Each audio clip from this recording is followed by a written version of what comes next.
There's a reality most people never openly acknowledge. It's not the kind of pain that reveals itself during screaming matches, dramatic endings, or emotional chaos. It arrives much later, in the quiet moments, in the silence after everything has already fallen apart. It begins the moment someone understands they didn't lose a toxic person. They didn't walk away from someone cruel or destructive. They wounded someone who truly cared for them. Someone who stayed consistent without needing recognition. Someone who listened with patience instead of reacting with ego. Someone who protected the relationship without trying to control it. Someone whose love felt steady, genuine, and unconditional. And when that realization finally settles in, it creates a fear that feels completely different from ordinary regret. Not fear of conflict, not fear of abandonment, but fear of permanence. Because truly good people rarely leave with noise. They don't beg for attention.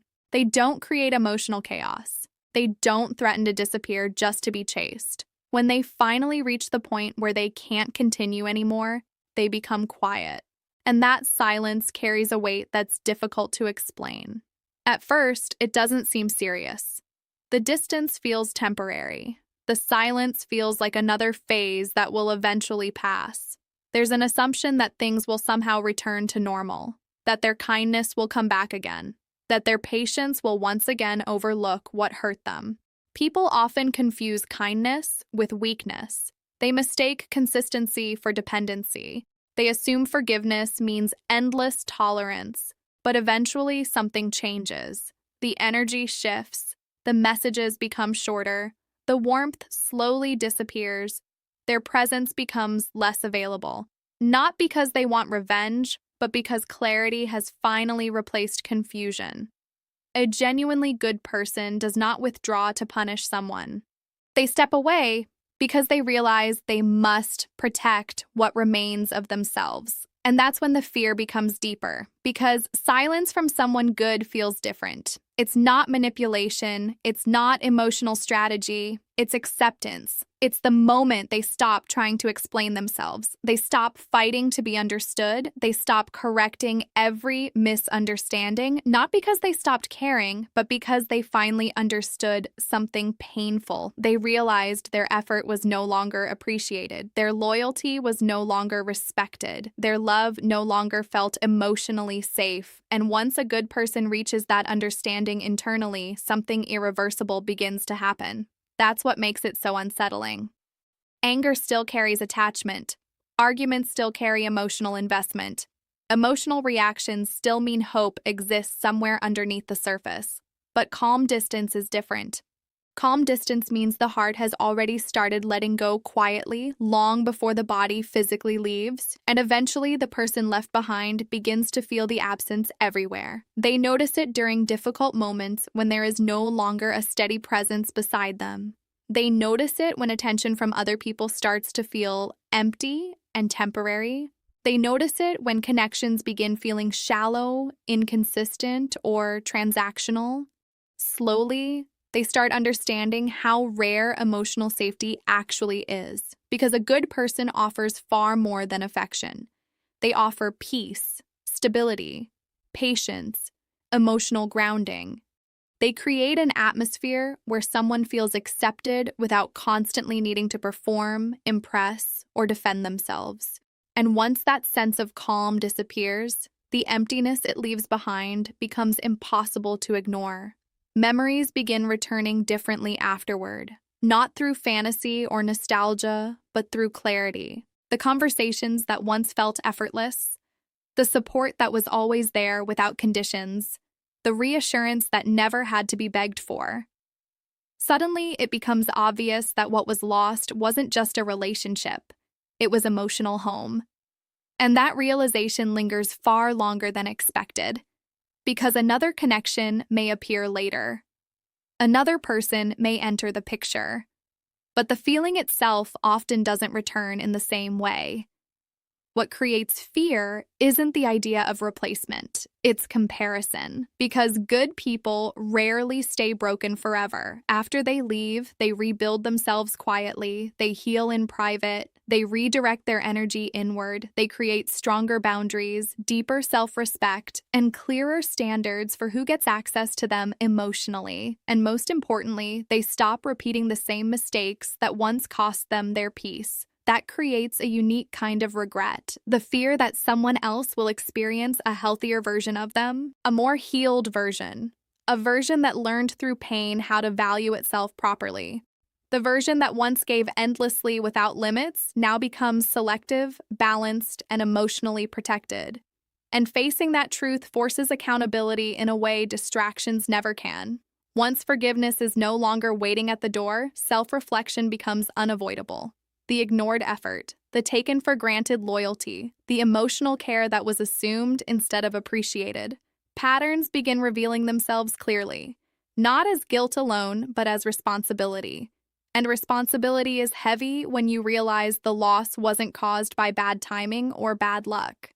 Sometimes people lose someone meaningful simply because they were not emotionally ready for something real. And that realization hurts deeper than rejection ever will, because it follows into future relationships, into future choices, into every new connection afterward. Inconsistency becomes easier to notice. Lack of emotional depth becomes impossible to ignore. The absence of genuine care becomes louder than before. Once someone experiences true emotional safety, shallow connection no longer feels fulfilling. And perhaps the deepest fear of all is not being hated. It's watching someone move forward peacefully without you, watching them heal without needing closure from you, watching them grow beyond the version of life that once included you, watching them build happiness where your presence is no longer necessary. Because when a truly good person closes a chapter, they usually do it with grace. They don't keep reopening old wounds. They don't negotiate with the past. They don't constantly revisit what already broke them. They simply continue forward. And that forward movement is often permanent. That is the truth many people quietly carry but rarely admit. Hurting someone good doesn't haunt people only because of what ended. It haunts them because of what can never fully be restored again. The version of that person who loved openly, the trust that once existed naturally, the future that disappeared without warning. Some people only recognize the value of peace after they are the reason it disappeared, and some losses never offer a second chance. But quiet distance is something entirely different. It's the moment the heart has already begun shutting the door slowly and silently, long before anyone fully notices it happening. No drama, no emotional outbursts, just a gradual withdrawal that feels strangely permanent. And eventually, the person left behind starts to feel that shift everywhere. They feel it during difficult moments when there's no longer someone steady beside them to provide comfort. They feel it when attention from other people suddenly feels empty and surface level. They feel it when conversations lose depth and relationships begin feeling conditional or transactional. Slowly, they begin realizing how rare true emotional safety actually is. Because a genuinely good person offers more than affection alone. They provide stability during chaos, patience during uncertainty, emotional grounding during difficult moments. Their presence creates a calm that cannot simply be replaced by attraction, excitement, charm, or temporary chemistry. And once that calm disappears, its absence becomes impossible to ignore. The memories begin returning differently after that. Not through fantasy, but through honesty. The conversations that once felt effortless, the support that was always consistent, the reassurance that never had to be requested or earned. Over time, it becomes painfully clear that what disappeared wasn't only a relationship. It was a feeling of home. And that understanding stays with people longer than they expect. Because another person may eventually take their place, but the emotional experience itself often cannot be recreated. What creates fear isn't necessarily replacement, it's comparison, because good-hearted people rarely remain broken forever. When they walk away, they rebuild themselves quietly, they heal in private, they stop pouring all their energy outward and begin investing it back into themselves. They develop stronger boundaries, healthier standards, and a deeper sense of self-respect. Most importantly, they stop tolerating the things that once damaged them, and that realization creates a very specific kind of regret. The fear that someone else will experience a healthier version of them, a calmer version, a more emotionally balanced version.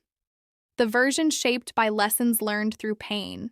The version that once gave endlessly without limits eventually learns how to protect its peace.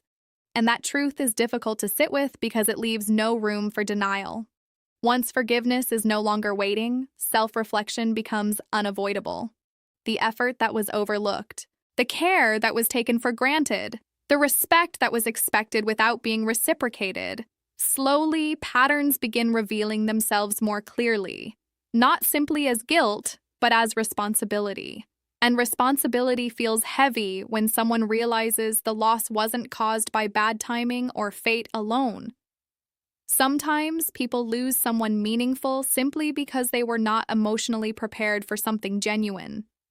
And understanding that hurts more deeply than rejection ever could. Because that realization follows them into future relationships and future choices. Every inconsistency becomes easier to recognize. Every shallow connection feels more obvious. Every lack of care feels sharper than before. And the contrast never completely fades. Once someone experiences real emotional safety, anything less begins to feel incomplete. And perhaps the deepest fear of all is not anger, revenge, or confrontation. It's watching someone continue forward peacefully without you, watching them heal without needing your return, watching them grow beyond the version of life that once included you, watching them create happiness where your presence is no longer necessary. Because when a truly good person closes a chapter, they often do it with grace. They don't constantly reopen old wounds. They don't return to what already broke them. They don't negotiate with the past, hoping it will become different. They simply move on, and that movement forward is often final. That's the reality many people silently carry, but rarely admit out loud. Hurting someone good doesn't haunt people only because of what ended in the moment. It haunts them because of what can never fully be recovered again. The version of that person who loved openly, the access that once existed to their heart, the future that slowly disappeared without warning. Some people only understand the value of peace after they become the reason it was lost, and some lessons never come with another opportunity. Sometimes the greatest loss in life is not losing someone toxic, but losing someone truly good. Because when a good person finally walks away, they don't leave with chaos. They leave with clarity. And by the time their absence is fully understood, the version of them that once loved freely is already gone forever.